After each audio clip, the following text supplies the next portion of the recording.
October 14, 2012. A man stands in a tiny capsule 39 kilometers above the Earth, at the edge of space. 8 million people are watching live, the biggest live stream in history. He salutes the planet below, and he jumps. He falls faster than the speed of sound. The first human to break the sound barrier with nothing but his body. But this was not a space agency mission. It was an advertisement for a soft drink that costs cents to make. A drink invented by the son of a poor duck farmer and a jet-lagged toothpaste salesman. This is the story of Red Bull. Long before the space jumps, our story begins in rural Thailand, about as far from a global empire as you can get. Chaleo Yoovidhya is born in the early 1920s to poor Chinese immigrants who raise ducks and sell fruit to survive. The family is so poor that school is not an option. As a child, Chaleo works. He sells fruit on the street. As a young man, he moves to Bangkok, selling antibiotics door to door. And it turns out Chaleo is a natural salesman. By his 40s, he has hustled his way into founding his own small pharmaceutical company. But he is watching something bigger. Across Asia, Japanese tonic drinks are booming. Caffeine and vitamins for exhausted office workers, expensive, imported, and aimed at the elite. And Chaleo asks the question that changes everything. What about the workers, the truck drivers, the laborers, the farmers? So in 1976, he creates his own drink, cheap, sweet, uncarbonated, loaded with caffeine, sugar, and taurine. He names it after a symbol of raw strength every Thai worker understands instantly. The Fighting Bull, Krating Daeng, Red Bull. He sells it at kiosks and gas stations, sponsors Thai boxing matches, and prices it so a truck driver can afford it. Within a few years, Krating Daeng is not just successful. It is Thailand's drink. The duck farmer's son is now wealthy. And that should be the end of the story, because no one in the West had ever heard of Krating Daeng. Dietrich Mateschitz is, by his own admission, going nowhere. He is Austrian, around 40, and he sells toothpaste for a living. He has spent a decade flying around the world as a marketing man, with no real savings. Just status miles and exhaustion. In 1982, he lands in Bangkok with brutal jet lag. Someone hands him the local remedy the taxi drivers swear by. One small bottle of Krating Daeng, and his jet lag is simply gone. Most people would think, nice, and fly home.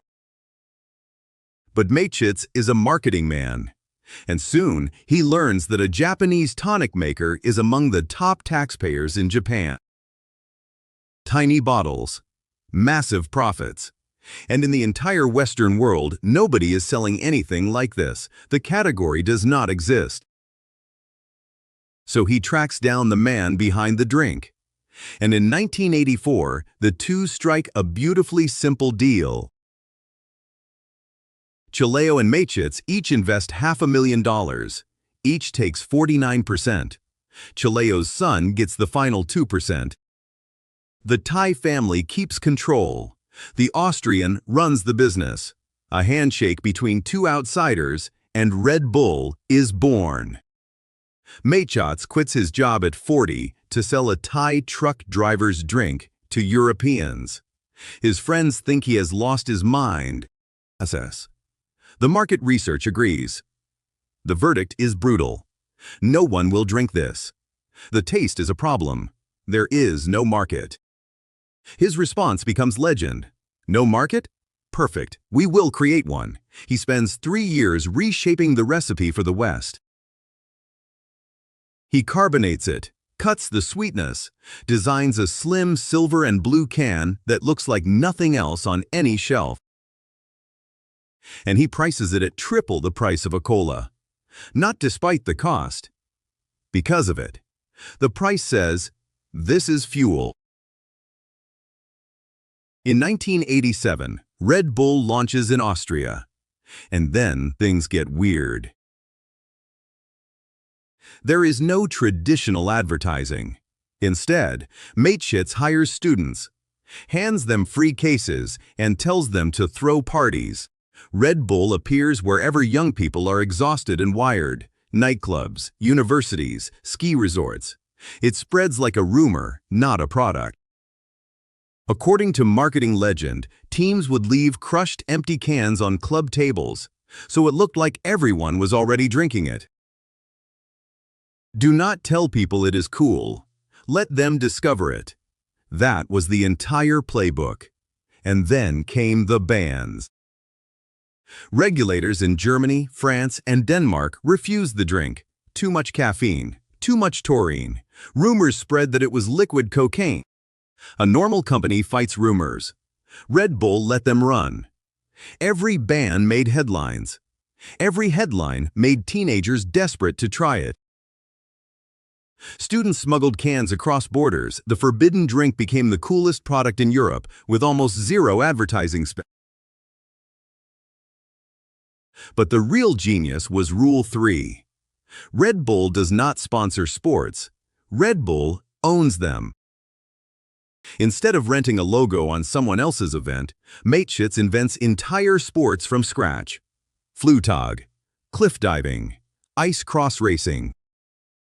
If Red Bull creates the sport, then every camera angle, every replay, every single photograph is the brand itself. Then he goes bigger. Football clubs in Salzburg, Leipzig, and New York, and 2 entire Formula One racing teams. The energy drink team that insiders laughed at goes on to dominate Formula One and win multiple world championships. And in 2012, the strategy reaches its logical extreme. Red Bull funds a jump from the edge of space. The Stratos jump we opened with earns hundreds of millions in media value. The whole planet watched a soda commercial and cheered. Here is the number that explains everything. Red Bull reportedly spends roughly 1/3 of all its revenue on marketing. The liquid in the can costs cents. What you are actually buying is the feeling, the identity, the wings.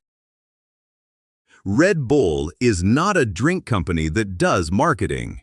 It is a marketing company that happens to sell a drink. So, what did the duck farmer and the toothpaste salesman actually build? The numbers are almost hard to believe. Today, Red Bull sells over 12 billion cans a year, more than 1 can for every human being on Earth. It invented an entire category.